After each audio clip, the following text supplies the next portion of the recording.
السلام علیکم دوستو، امید کرتی ہوں آپ خیریت سے ہوں گے۔ اگر آپ دین اور اسلام کی سچی واقعہ سننا چاہتے ہیں تو چینل کو سبسکرائب کریں۔ آج کی اس ویڈیو میں ہم حضرت موسیٰ علیہ السلام کے زندگی کا واقعہ بتانے جا رہے ہیں۔ حضرت موسیٰ علیہ السلام اللہ کے سب سے پیارے نبی میں سے ایک نبی تھے۔ انہیں کلیم اللہ کے نام سے اس وقت جانا جاتا تھا جس کا مطلب ہوتا ہے اللہ سے سیدھے بات کرنے والا، یعنی حضرت موسیٰ علیہ السلام میں ایسی کرشمائی طاقت تھی کہ وہ سیدھے اللہ سے بات کر سکتے تھے۔ حضرت موسیٰ علیہ السلام کی کہانی کا ذکر کئی حدیثوں میں آیا ہے۔ آج ہم کوشش کریں گے کہ آپ کو زیادہ سے زیادہ حضرت موسیٰ علیہ السلام کے بارے میں بتا سکیں۔ حضرت موسیٰ علیہ السلام کی پیدائش کا واقعہ۔ حضرت موسیٰ علیہ السلام کی پیدائش ایک اجرائیلی پریوار میں ہوئی تھی، یعنی وہ ایک اجرائیلی پریوار سے تعلق تھے۔ قرآن میں حضرت موسیٰ علیہ السلام کا نام قریب 136 مرتبہ آیا ہے۔ اللہ نے حضرت موسیٰ علیہ السلام کو اجرائیل لوگوں کو ہدایت دینے کے لیے نبی بنا کر بھیجا تھا۔ اس وقت وہاں کے لوگ فرعون کی پوجا کرتے تھے۔ فرعون مصر کا ایک طاقتور بادشاہ تھا۔ لوگ اللہ کو نہ مان کر فرعون کو ہی خدا مانتے تھے۔ تب اللہ نے لوگوں کو ہدایت دینے کے لیے حضرت موسیٰ علیہ السلام کو وہاں کا پیغمبر بنا کر بھیجا۔ حضرت موسیٰ علیہ السلام نے بڑے ہو کر لوگوں کو سمجھایا کہ فرعون کا پوجا کرنا بند کرو اور ایک اللہ کی عبادت میں یقین کرو۔ حضرت موسیٰ علیہ السلام کے پیدائش کے بعد کا واقعہ۔ حضرت موسیٰ علیہ السلام کے دنیا میں آنے سے پہلے فرعون کو کسی نے خبر دی تھی کہ بنی اسرائیل لوگوں میں سے ایک لڑکا جلد ہی پیدا ہونے والا ہے۔ اس کے پیدا ہوتے ہی فرعون کا سارا سامراجیہ ختم ہو جائے گا۔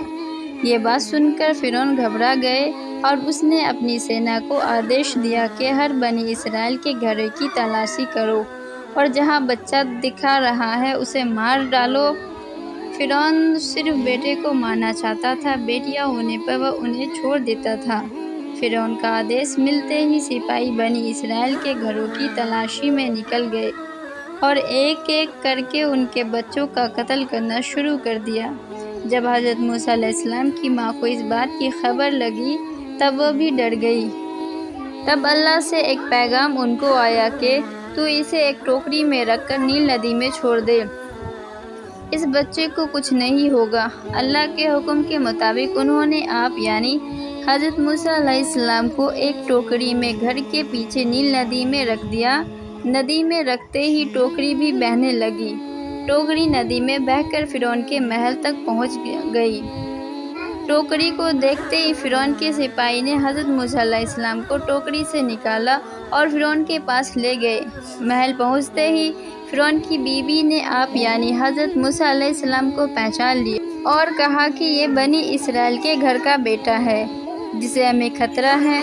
فرعون آپ کو اسی وقت مارنا چاہتا تھا، لیکن فرعون کی بیوی نے کہا اسے مارو مت، اسے زندہ رہنے سے ہماری آنکھوں کو ٹھنڈک ملتی رہے گی کہ ہمارا دشمن ہمارے سامنے ہے اور ہماری قید میں ہے، ہو سکتا ہے یہ ہمارے لیے خوش نصیب بچہ ہو۔ فرعون نے اس کی بیوی کی بات مان لی اور آپ کو اپنے محل میں رکھ لیا۔ جب آپ کو بھوک لگی تھی تب فرعون نے اپنے یہاں کام کرنے والی عورتوں کو بلایا اور کہا کہ اس بچے کو دودھ پلاؤ، یہ بھوکا ہے اور رو رہا ہے۔ لیکن اللہ کی قدرت دیکھو، کوئی بھی عورت آپ کو دودھ نہیں پلا پا رہی تھی۔ ساری عورتیں دودھ پلانے میں ناکام رہی۔ فرعون سمجھ گیا تھا کہ یہ کوئی معمولی بچہ نہیں۔ پھر دودھ پلانے کے لیے آپ کی ماں کو تلاشا گیا اور تلاش کر کے آپ کو دودھ پلایا گیا۔ ایک حدیث کے مطابق آپ یعنی حضرت موسیٰ علیہ السلام فرعون کے محل میں ہی بڑے ہوئے، یہاں تک کہ 18 سال کے جوان بھی اسی محل میں ہوئے۔ آپ نے حضرت شعیب کی بیٹی صوفیہ سے شادی بھی کی۔ حضرت موسیٰ علیہ السلام نے بڑے ہو کر لوگوں کو سمجھایا کہ فرعون کا پوجا کرنا بند کرو اور ایک اللہ کی عبادت میں یقین کرو۔ ایک حد تک لوگ ان کی بات مان بھی گئے تھے۔ اسی دوران مصر میں بھینکر اکال پڑا تھا، لوگ کئی بیماریوں میں مبتلا ہو گئے تھے۔ سارے لوگ حضرت موسیٰ علیہ السلام کے پاس پہنچے اور کہا کہ ہم آپ کے کہنے پر چلیں گے اور وعدہ کیا کہ وہ ایک اللہ کی عبادت کریں گے۔ تب لوگ بیماری سے ٹھیک ہونا شروع ہوئے اور حالات پہلے جیسے ہونے لگے۔ جب یہ سارا واقعہ فرعون کو پتہ چلا تو فرعون لوگوں پر ظلم کرنا شروع کر دیا۔ اسی دوران فرعون کے ظلم سے لوگوں کو نجات دلانے کے لیے حضرت موسیٰ علیہ السلام نے فرعون کو چیتاونی دی کہ اور کہا وہ لوگوں پر ظلم کرنا چھوڑ دے اور لوگوں کو غلامی سے آزاد کر دے، لیکن گھمنڈی فرعون کو اس بات پر کوئی اثر نہیں ہوا۔ اس سے آگے کا واقعہ ہم پارٹ 2 میں کور کریں گے۔ اس سے آگے کا واقعہ اگر جاننا چاہتے ہیں تو چینل کو سبسکرائب کریں، ویڈیو کو لائک اور شیئر کرنا نہ بھولیں تاکہ زیادہ سے زیادہ لوگ میں دین کی بات پہنچ سکے اور لوگ دین کو سمجھ سکیں۔